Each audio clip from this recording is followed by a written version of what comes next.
All right, let's jump right into this explainer of Samuel Taylor Coleridge's chilling 1798 masterpiece, The Rime of the Ancient Mariner. We're going to experience this incredible maritime ghost story strictly from start to finish. I mean, this is basically the ultimate tale of supernatural terror on the high seas. We're tracking the physical and supernatural journey of this doomed voyage exactly as it unfolds. So get ready to feel the icy chill of the ocean winds.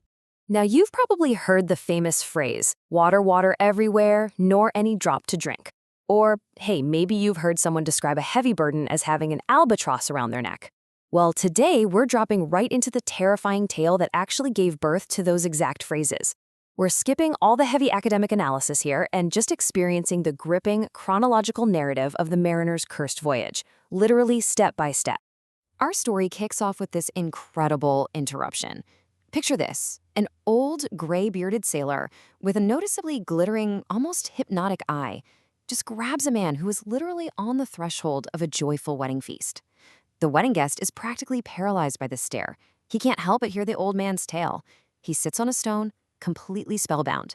And just like that, boom, we're pulled away from the sounds of the merry celebration and thrust out into the cold, open ocean. Just to quickly trace the ship's physical route, the voyage starts out super optimistically as they clear the harbor in England. The sun's shining, the church drops below the horizon, and morale is high. But then, suddenly, this brutal Tyrannus storm blasts them violently south, straight into the freezing Antarctic. From there, the crew is eventually going to be pushed all the way up to sweltering, uncharted waters near the equator before making a terrifying supernatural return right back to the mariner's homeland. So down in the freezing Antarctic, the ship gets completely trapped. The ice cracks and growls, surrounding them like this endless, towering, frozen wasteland. The crew is just surrounded by this dismal sheen and biting cold. But just when all hope seems lost, out of the thick fog, a magnificent bird called an albatross appears. The crew treats it almost like a Christian soul, a real beacon of hope. And miraculously, as the bird follows them, the ice splits and a good south wind springs up, guiding them right out of that deadly jam.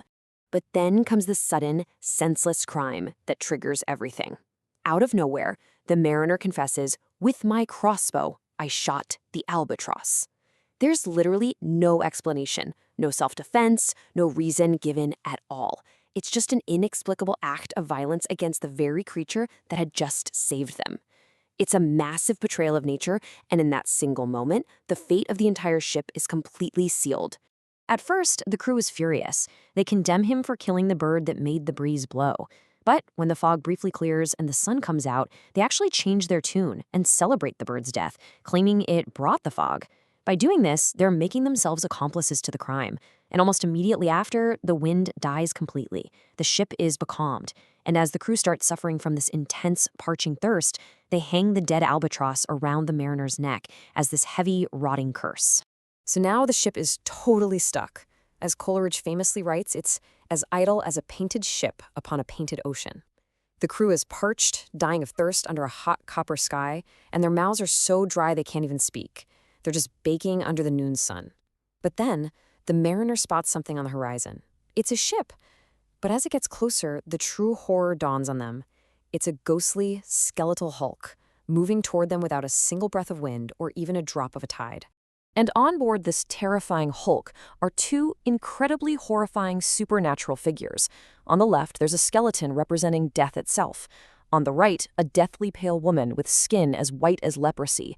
She is the nightmare life and death. And guess what they're doing? They are actually rolling dice for the souls of the helpless crew. The dice are cast, and life and death wins the mariner. Now, this is an absolutely crucial distinction. He isn't going to die, but he's about to endure a fate far, far worse.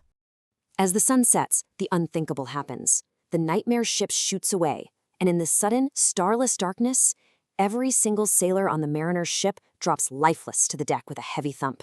Their souls fly from their bodies, whizzing past the mariner like the shot from his crossbow. He is left completely unharmed physically, but surrounded by the devastating consequences of his one thoughtless action. 200 dead men now lie at the mariner's feet. And honestly, the most terrifying part? Their eyes are locked completely open. For 7 days and 7 nights, the mariner is forced to look at the curse in their final frozen stares. They don't rot, they don't smell, and they do not close their eyes. The moonlight just illuminates their accusing faces, trapping him in this horrific waking nightmare. So the big takeaway here is the mariner's absolute agonizing isolation. He's completely cut off from humanity and from God. He tries looking up to heaven to pray, but his heart is as dry as dust. A wicked whisper comes and makes his heart feel as heavy as lead.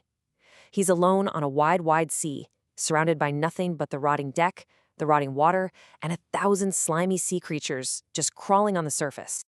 But even in this suffocating darkness, the curse finally begins to break, and it unfolds in a few very specific steps. As he watches the water snakes swimming in the moonlight, something shifts. Instead of seeing them as slimy things, he suddenly sees their incredible, rich beauty. A spring of love gushes from his heart, and he unconsciously blesses them. The very second he feels love for nature, the spell cracks.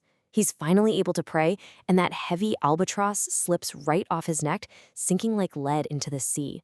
With the curse lifted, it finally rains, quenching his agonizing thirst as he sleeps. But hey, the supernatural events are far from over.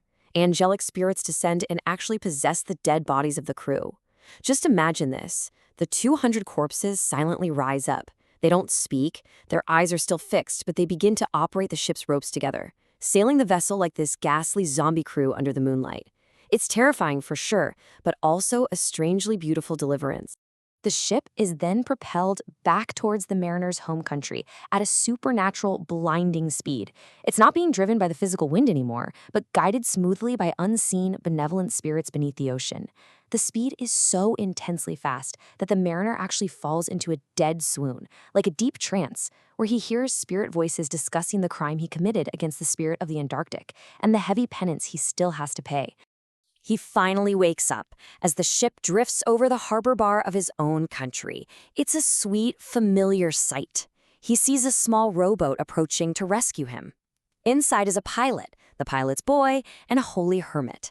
But just as they get close, this terrifying rumble echoes from under the water. The bay splits wide open, and the rotting ship is violently sucked down into a whirlpool, spinning the mariner around and leaving him just floating all alone on the surface. The mariner gets pulled into the rowboat. He takes the oars, which absolutely terrifies the pilot's boy into thinking he's the devil. Once they finally reach the shore, the mariner begs the hermit to absolve him of his sins. The hermit demands to know what kind of man he is.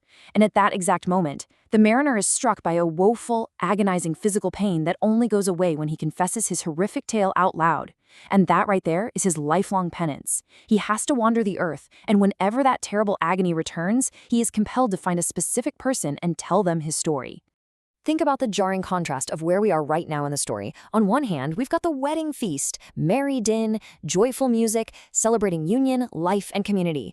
But on the other side, just outside those doors, we have the mariner's fate, eternal wandering, absolute isolation, compelled by some unnatural force to repeatedly terrorize strangers with his harrowing ghost story. He is forever locked out of the joy he's currently forcing the wedding guest to miss.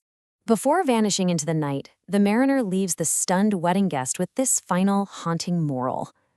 He prayeth best who loveth best all things both great and small. It's a profound, really simple lesson learned through unimaginable horror. It's a plea to respect all of the natural world, since all of it is made and loved by God.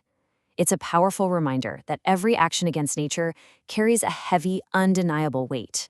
The mariner departs. The wedding guest turns away from the bridegroom's door, waking up the next morning a sadder and a wiser man. But it leaves us with one chilling final thought to ponder today. As the mariner continues his endless, cursed wandering across the globe, who is he hunting for right now? Thanks for joining me on this explainer. I'll catch you next time.